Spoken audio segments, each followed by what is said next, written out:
Well, good afternoon. If it's Monday, 3 o'clock Eastern Time, it's Mondays with Michael live here on Facebook. Thank you all for joining me today. If you're watching this post-session, thanks for watching post-session.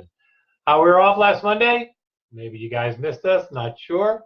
It was the Columbus Day holiday, so for all my Italian paisans out there, happy Columbus Day.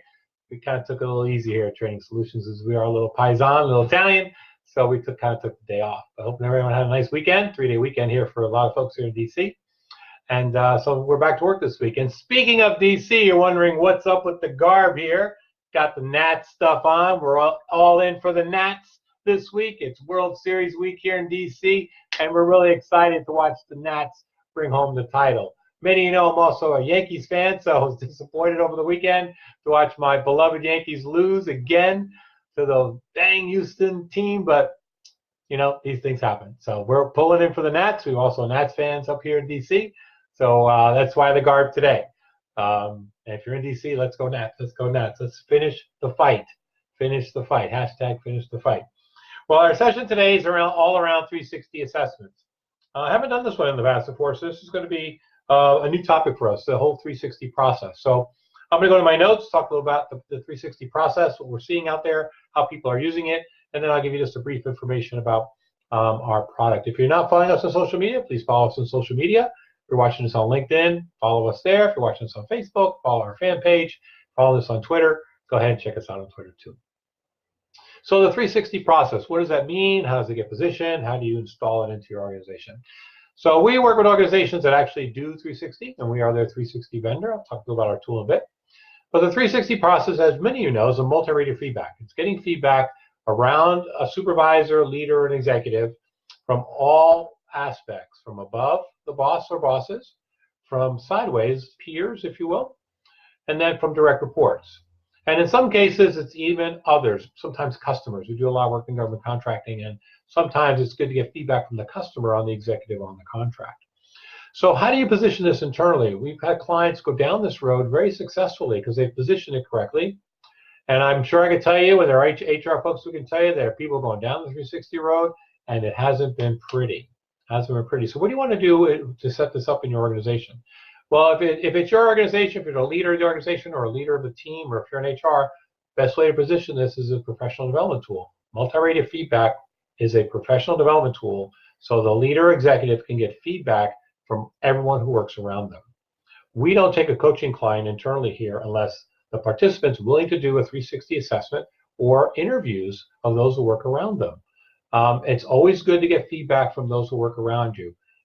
You're going to get some good feedback, you're going to get some tough feedback, but as long as it's positioned correctly as feedback and not griping and sniping at the boss, this is a good tool to use internally. So part of this is how you position the product or how you position the process. If it's positioned correctly, you let your employees know that this is professional development.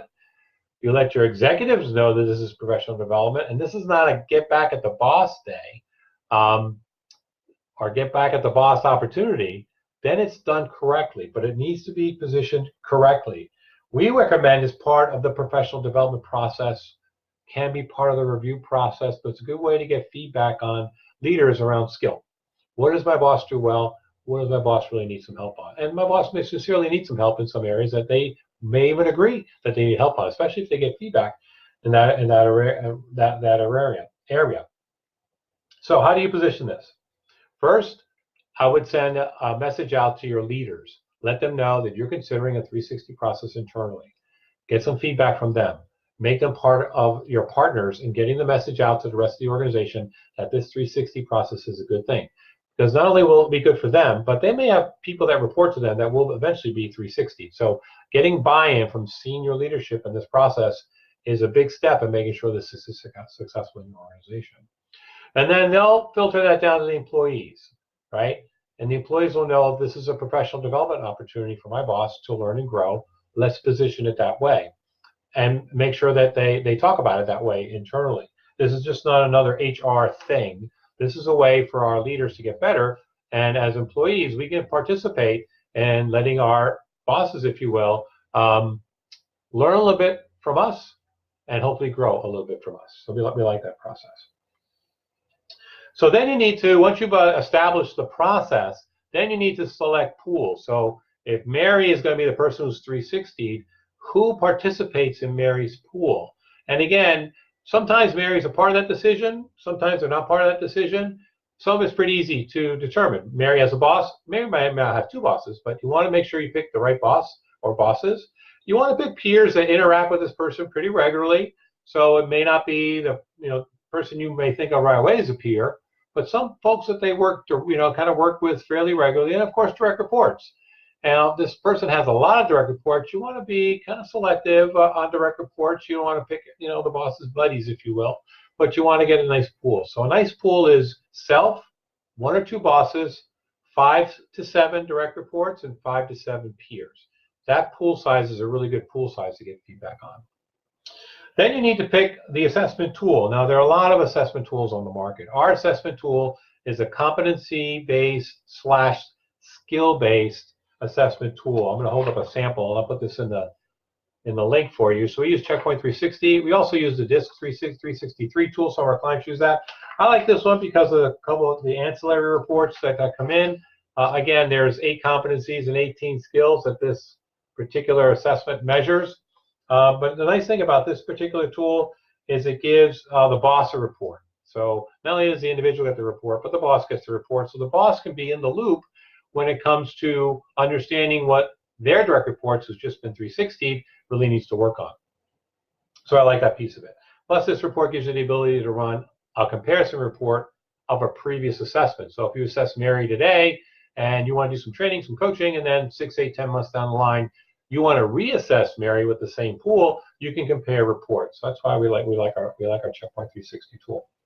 So let's talk a little about the debrief process. So once you've positioned this correctly and you've sent out the assessment to the pool, and all that information comes back, then you run the report and you need to debrief Mary on their results. So again, sometimes we get hired to do that because HR doesn't want to get into the debrief process. They want to outsource this, but sometimes our clients want to do this in-house. So you need to sit Mary down and you need to have a frank conversation about what the results are, good, bad, or indifferent. And once you've delivered those results, we suggest that you come up with some type of action plan for Mary, some type of skill development, some type of, and it could be technical skill development, it could be leadership soft skill development, but we want to position this as a professional development tool. And if we do, we need to offer some development. Now that can be in the form of training in a class, training off-site at a service provider or university, could be a coach, somebody that can help this person one-on-one. But if you're going to position this as a professional development tool, when you see deficiencies or some areas of improvement, you need to offer that professional development. Again, as we talked earlier, you want to debrief the boss of this particular person so they're in the loop, especially when it comes to professional development, so you know what's going on. And then you want to, once you've put in this professional development, you want to, make sure it happens, make sure it gets delivered, make sure the person's learning, and then you want to come back and reassess. So we recommend reassessing sometime within the next 12 months. So they learn a new skill, they practice a new skill, they go back, they try this stuff out with their employees, they try this stuff out with teams, they're working better with their boss, maybe working better with the customer. You're going to come back and reassess. How's this person doing? Hopefully you see some improvement, hopefully. But if the tool is positioned that way, where everyone's trying to help the employee do better, hopefully you'll see the improvement. When we can come back in, and we come back in and reassess, we normally see improvement in most areas. Sometimes there's a little slippage, and that happens, but most of the time we see improvement.